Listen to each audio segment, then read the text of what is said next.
Welcome in, everybody, to another episode of From the Bench to the Mic. My name is Johnny Holmes. I'm your host today. Thank you guys all for tuning in and giving me your feedback on what you like about the show, what you don't like about the show, things you want to see improve, some tips and tricks from other, you call them content creators or podcasters. I really appreciate everybody's opinion and everybody's feedback on the show. So if you have anything, feel free, hit me up, let me know, and try and implement it the best way we possibly can. So if you haven't already, go ahead and hit that subscribe button, hit the like. Let's keep this thing rocking and rolling. Let's really get it expanded. Give me a follow on, if you're, of course, subscribed already, go ahead and give me a follow on Instagram, follow on Twitter. Starting to continue to expand the palette of social media. Continue to get our name out there, and I would really appreciate if you guys could keep this thing rocking and rolling for me. So, it's Thursday. It's Thursday night. Be posting this on a Friday, so I just want to wish everybody a happy Friday. Getting into the weekend for the holidays. A lot of fun stuff coming up with Christmas and New Year's. Hope you guys are getting to spend some time with some family and friends. Enjoy the time off of work. But holy cow, tonight I was watching the NCAA semifinals for the volleyball tournament. Dude, just excellent talent across the board. Like, I was mesmerized by it. I've always loved growing up. I've always loved watching volleyball. It's always been a very up-tempo sport. I love the team aspect of it, and I'm just mesmerized by how well these women can play the sport. And to see it done at the highest level like that it blew me away. A&M took down Pitt. That was an upset, 3-1. And then I just turned it off, unfortunately. But Wisconsin was up on Kentucky, which kind of surprised me. Another 3-1 upset. So I was just blown away by it. So if you have a chance, they play on Sunday, the national championship. Whoever wins the Kentucky-Wisconsin matchup is going to be playing A&M. I'm going to be tuning in just because it got me hooked. I watched it last year. It was a blast. I low-key kind of forgot about it until tonight. But it's just, so fun to watch. Check that out on, I believe it's on ESPN 3:30. Could be wrong there. Don't quote me on that. But know it's Sunday for a fact. Should be a really fun, high-energy matchup. So, but enough about volleyball. I want to talk through Saturday's slate with you guys, give you a quick preview of some of the matchups that are going to be coming, some things to kind of watch out for, a little deep dive on the teams. And, I'm not going to go through every matchup, just some key matchups throughout the weekend. And then I want to give you guys my sleeper matchups for Sunday. Sunday's got a sneaky good slate. And then I'm going to give you guys my college football predictions for the playoff that's going to be starting up this weekend. So with Alabama and Oklahoma starting Friday night. So without further ado, baby, let's go. Hey, hey, teach me how to plug it. Hey, baby, like smooth. All right, hey, our first matchup, what I believe is going to be the game of the weekend. Arkansas versus Houston. Number 14 Arkansas, number 8 Houston, duking it out in the Prudential Center up in Newark, New Jersey. 4:30 on CBS. This game is going to be what I believe is going to be a chess match. Cal versus Sampson. Of course, Kelvin Sampson diving in with his defensive schemes. Cal loves to get up and down, play offense, and really get after you. Defensively, they're getting better, Arkansas is, and I think offensively, Houston's getting better. But they're still a work in progress. Nobody's going to be perfect. Outside of how good Michigan has looked, outside of how good Duke's looked, they've had their flaws in their season, but nonetheless, these two teams are getting better each and every night, and I'm really excited to see them clash on Saturday afternoon, Saturday evening. But let's go dive into Houston first. We got one little blemish on their resume, one loss to Tennessee at the Players Airs tournament in Las Vegas. They have since bounced back from that, looking very strong. Got a great win over Auburn, 73-72. I believe that was in Birmingham, Alabama. So it wasn't technically a neutral. I mean, it was technically a neutral site, but really kind of a home game for Auburn. Houston's led by Emmanuel Sharp. You probably remember him from the Final Four last year, making those just crucial mistakes at the end of the national championship game against Florida. But he has since bounced back, and he's having a very strong season. He's averaging over 17 points a game for the Cougars. Really kind of taking on that leadership role that I believe he absorbed last year. He's just really kind of taking that next step and taking these excellent freshmen under his wing, and he has them playing at a very high level. So those two freshmen, Kingston Flemings, he's averaging 15 points, 5 assists, had a career high 25 against Tennessee. And then you got Chris Sennell, who's got 9.5 points a game and 7.5 boards. He had 15 and 10 against Florida State, who's not a scrub team. They used to be a scrub franchise, university in hoops. They've gotten a lot better, though. So 2 very respectable games that they can look back on and show that the freshmen can play with the Power 4 schools.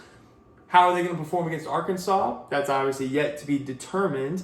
But Emmanuel Sharp, he's a great leader, seems like an awesome teammate, has the Cougars playing at a high level right now, and he's, bringing those freshmen under his wing, and they're rocking and rolling. And I can't wait to see this Kingston Flemings guy play against some superior talent like Darius Acuff, Malik Thomas, Carter Knox, those guys.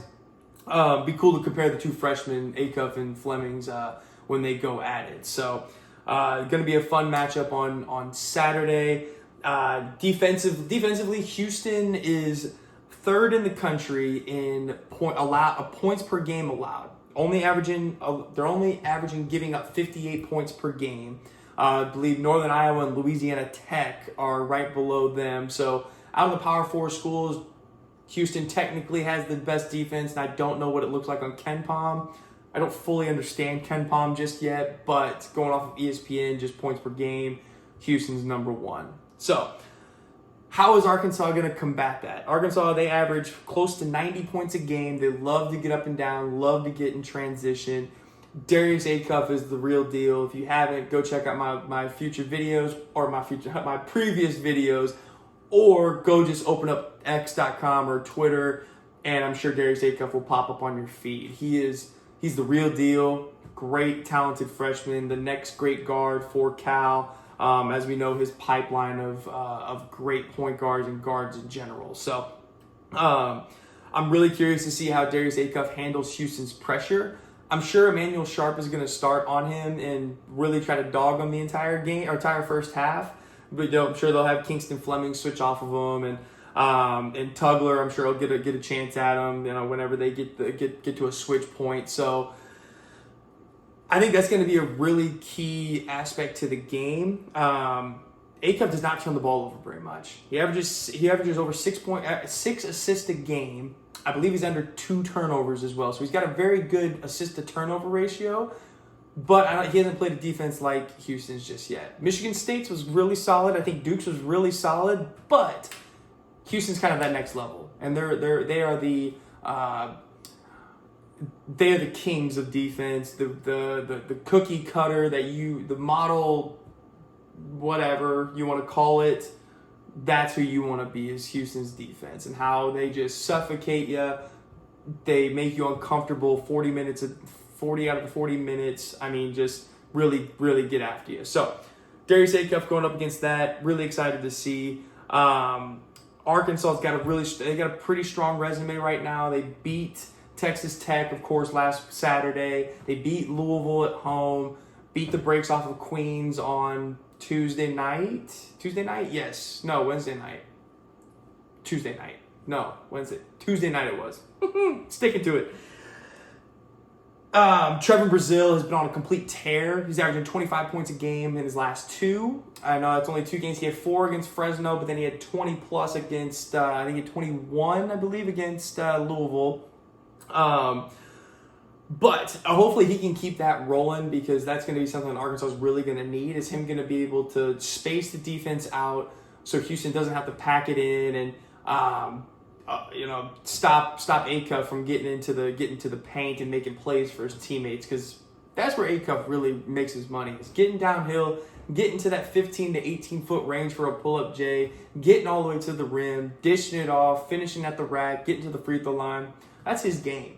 And if Trevor Brazile can continue to space the floor like that, it's going to be hard for Houston to be able to stop those driving lanes and those passing lanes. So one thing to keep an eye on is Trevor Brazile. He had 24 and 10 against Texas Tech. He's shooting it really well right now, and I expect that to continue. Probably just jinxed him, knocked on wood.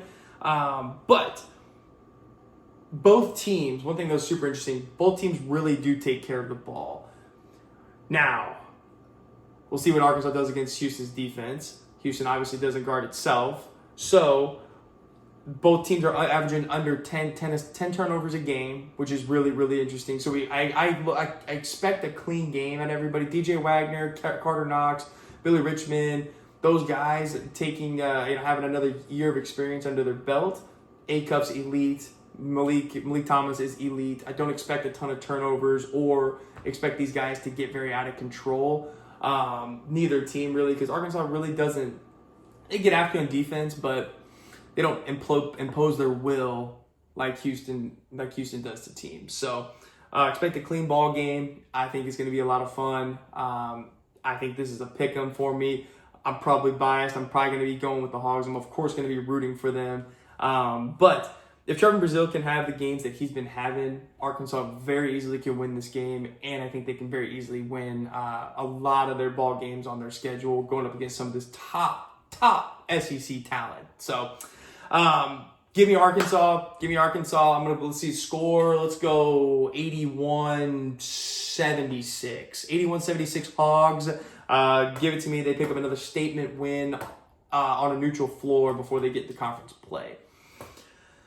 Next up, CBS Sports Classic. But before we do that, let me give you a word from my sponsor, my first sponsor of the show. So check it out. That last segment brought to you by 57 Sports Cards.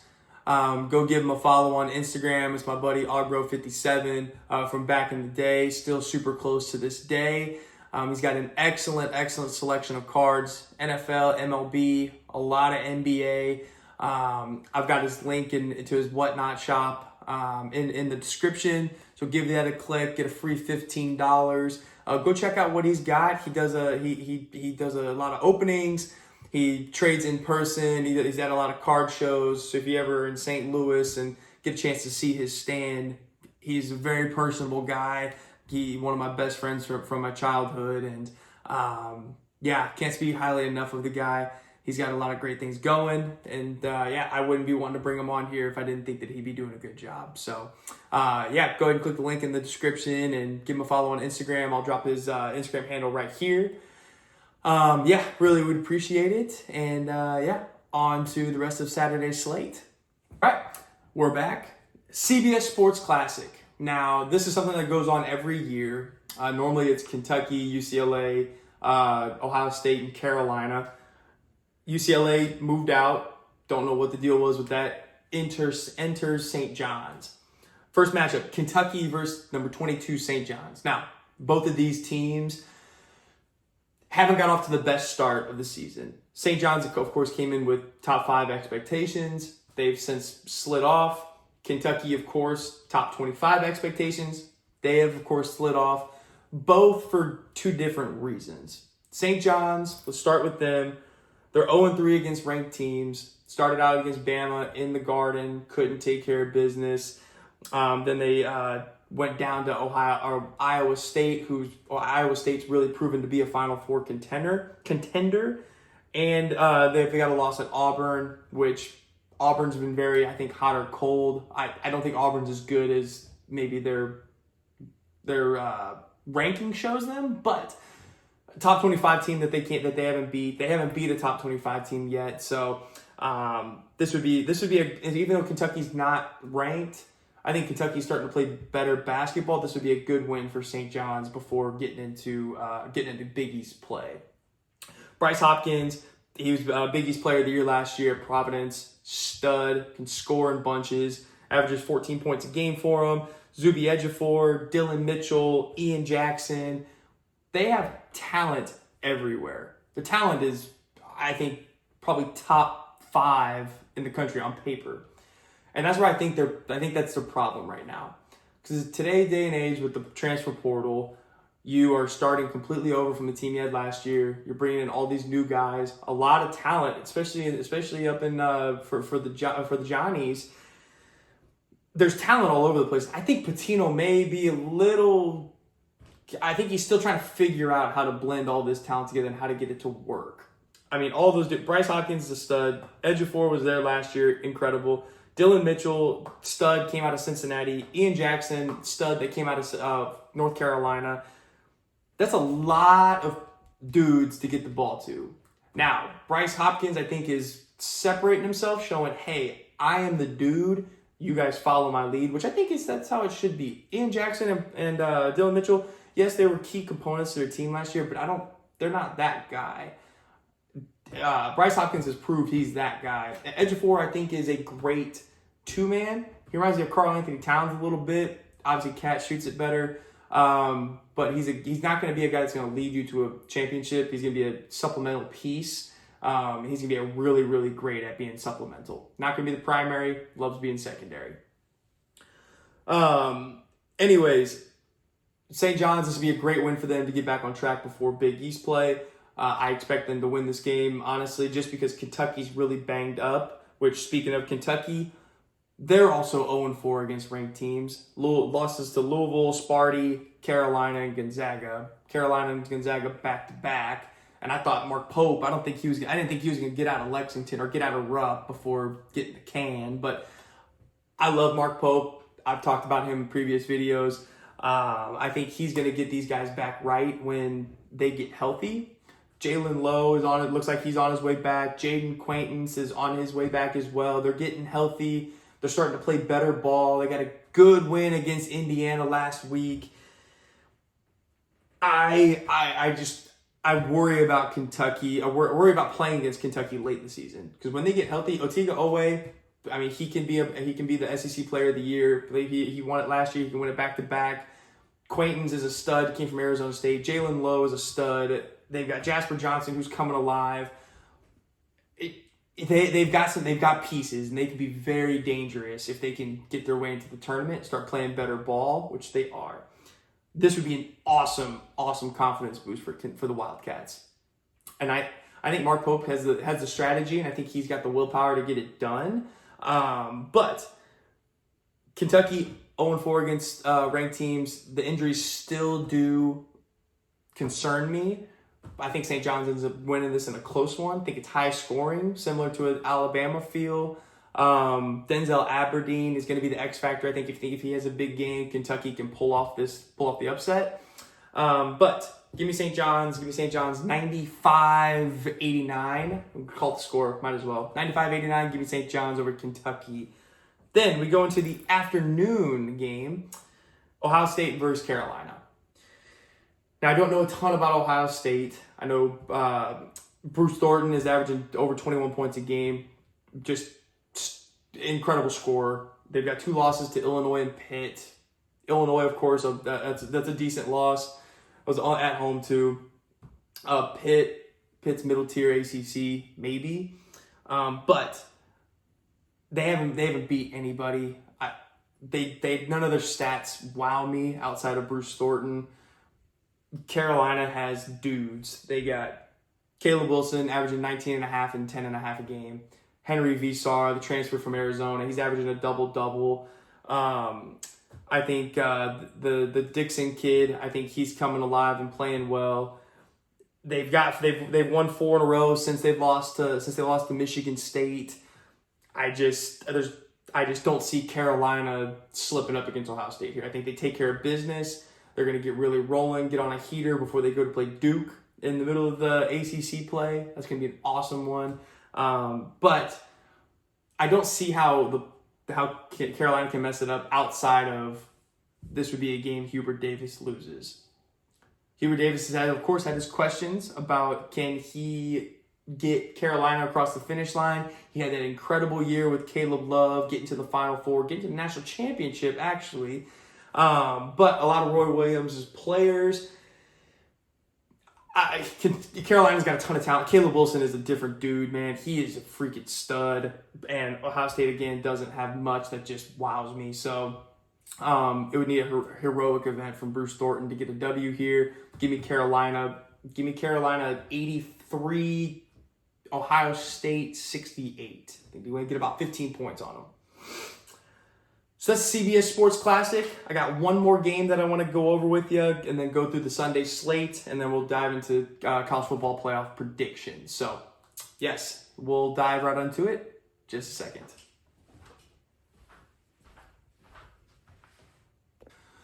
All right, now for our final game of the Saturday slate, Duke versus Texas Tech. 7 p.m. in Cameron North. Madison Square Garden. Cameron Boozer versus JT Toppin. That's, of course, going to be the big headline matchup. You've got 2 Player of the Year candidates in both their respective conferences and the National Player of the Year. Both guys lead their teams in points per game and score and rebounds, averaging Cam Boozer's leading the country in scoring at 23 points a game. JT Toppin's at about 21. Both averaging just over 10 rebounds a game. And then Cam Boozer's actually leading Duke in assists per game. I think it's at 3-ish. Christian Anderson, of course, leading that category for the Red Raiders. Now, you have Cam Boozer versus JT Toppin. I think there's another matchup that we really keep our eye on for. Christian Anderson, of course, versus Caleb Foster. Caleb Foster, this is a great challenge for him to take the next step up and really get. I've got respect for him, but really get my reassurance that he can be a guy that can take us across the finish line. Cam Boozer is going to be there night in, night out. Isaiah Evans, he's going to be there 90% of the time. But you got to have a point guard in Caleb Foster that he's going to show up big in big games, and he loves the big moment, and he's able to take care of the ball for you. I love seeing that. Christian Anderson is an underrated defender, in my opinion. Caleb Foster can be a great defender. He's got to stay out of foul trouble, of course, and it's going to be a great test against this elite guard in Christian Anderson. So I'm gonna be keeping my eye on that matchup, and then Caden Boozer, of course, coming off the bench, matching up with him will be a lot of fun as well. But going across the board, Duke's depth is going to be way too much for Texas Tech in this game. I think Duke throttles Texas Tech. I could be eating my words here, but I think Duke throttles. I think they show, hey, we need to be the number 1 team in the country. Put pedal to the metal. I mean, you got Isaiah Evans, Caden Boozer off the bench, Dame Sarr, Pat Ngangba, Kamina. It's just the list goes on and on. They're an excellent rebounding team. Duke can get after you defensively. Offensively, they don't have many flaws. They love to offensive rebound, and I don't think JT Toppin's going to be able to take care of all of that himself. So now, if Texas Tech can play more than 6 guys, definitely think Texas Tech can get a W. Donovan Atwell, Greensboro transfer, needs to be very, very solid in this one for Texas Tech to have a chance. But Duke's also just so good at MSG. Madison Square Garden, the last 59 games are 41-18 at the Garden.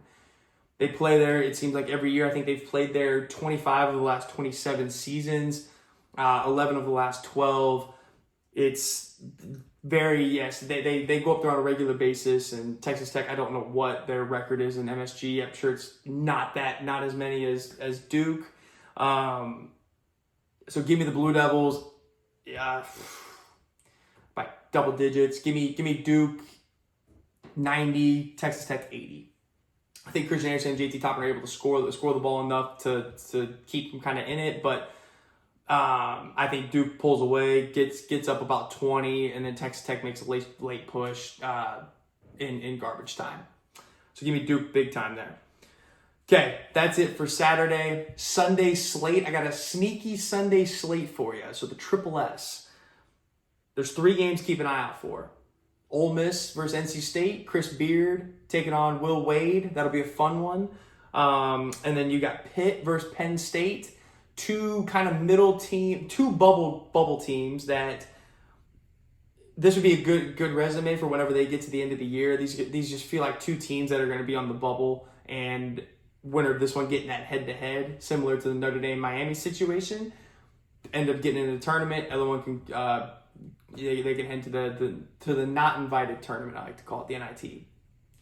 And then last but certainly not least, number 13 Vandy taking their undefeated record to Wake Forest in Winston-Salem, North Carolina.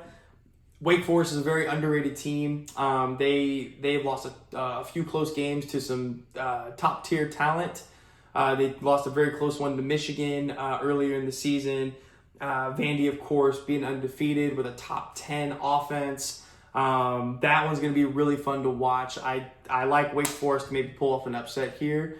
Give me a close one. I'm just going to throw a score out there. Give me Wake Forest 70, Vandy 68. I think the Demon Deacons get it done, send Vandy home with their first loss. Now, Vandy may very easily prove me wrong and go out there and throttle and show that they can be a top 10 team. I hope they do. That's great for the SEC. But I like Wake Forest. I think they're very underrated. They're also going to be a bubble team. I think this could be a great signature win before they get into conference play. So those are my thoughts. Walk through the Saturday and Sunday games. Now time for college football predictions. All right, let me throw up my college football bracket here. Just want to go through, I'm not going to give scores or anything. I just want to go through real quick who I think is going to end up winning the national championship, which you can see on the screen. So first matchup, of course, JMU versus Oregon. I don't see JMU going in and beating the Ducks. I think the Ducks actually end up covering the spread. I don't know what the score is going to be, but give me the Ducks with the points. I think that's an interesting one. Oregon, I think, is hungry. They're flying under the radar as the fifth best team in the country. So give me Dan Lanning. I love the dude. He's incredible. My 618 guy, Deer Hill from Altoff. He's out in Eugene. Love seeing that for the area. So give me the Ducks big. Ole Miss Tulane. I don't think there's any problem with Lane Kiffin. Give me the Rebs taking down Tulane, and we're gonna be having discussions about the group of five if they should even be in. Which I want to bring on one of my buddies at some point to talk through his strat on fixing college football, fixing in the playoff format. That would be a very interesting watch. So I'll work on putting that together for you guys. Alabama, Oklahoma. I think OU takes care of business. John Mateer and their offense hasn't been great as of late. Neither has Alabama's. Give me OU's defense. I think OU's defense is elite. I think it's a top 3 defense in the country, behind my two teams in the national championship between Georgia and Texas Tech. But give me OU in a close one, taking down the Tide. And I think DeBoer heads up north to Michigan, take the Wolverine job. Miami versus A&M. Give me A&M. Give me the home team here. I think this is a toss-up. A&M hasn't played anybody outside of the SEC. They beat Notre Dame, of course, but SEC schedule was not great. And yeah, I think A&M is just going to be a little bit too much at home. Miami playing in the ACC inferior conference. They beat Notre Dame, of course, but other than that, they don't really have any prime wins to talk about. So give me A&M in a close one. Now you got Oregon versus Texas Tech. This is my national champion. Give me Texas Tech, Jacob Rodriguez, that defense. I think they bring Dante Moore and their offense to a halt. Give me Tech.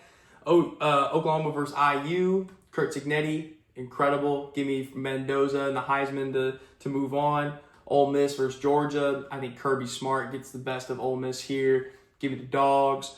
Texas A&M versus Ohio State. Ohio State, hungry after losing the Big Ten.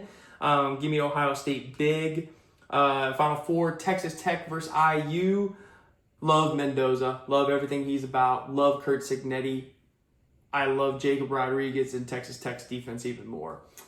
This is the best defense in the country, in my opinion, followed up by Georgia. And then, of course, by OU. But give me Texas Tech and another tight one. Low scoring. I'm thinking 13-10 final for Tech IU. Give me the Red Raiders to move on to the national championship. And then, of course, Georgia versus Ohio State. Give me Georgia. I just think SEC is superior here. Give me the Dogs and Kirby Smart. And then Tech versus Georgia, give me Tech. I like Jacob Rodriguez that much, and I think Texas Tech's offense is just good enough to get by. Love Gunnar Stockton. He's awesome. This would be my ideal matchup of teams that I think are doing it right and have awesome leaders. Not that Mendoza's not, but you'd have two phenomenal leaders going at it, and I just think Texas Tech's that good. I've seen them play a few times this year. Give me the Red Raiders and Raider power to take home the national championship back to Lubbock. All right, well, that's it, everybody. That's episode 14. Appreciate everybody tuning in. If you haven't already, hit the subscribe button. Give me a like. Give me a follow on Twitter and Instagram. And everybody enjoy college football this weekend. Enjoy college hoops. Have a happy holidays. I'll talk to you guys next week.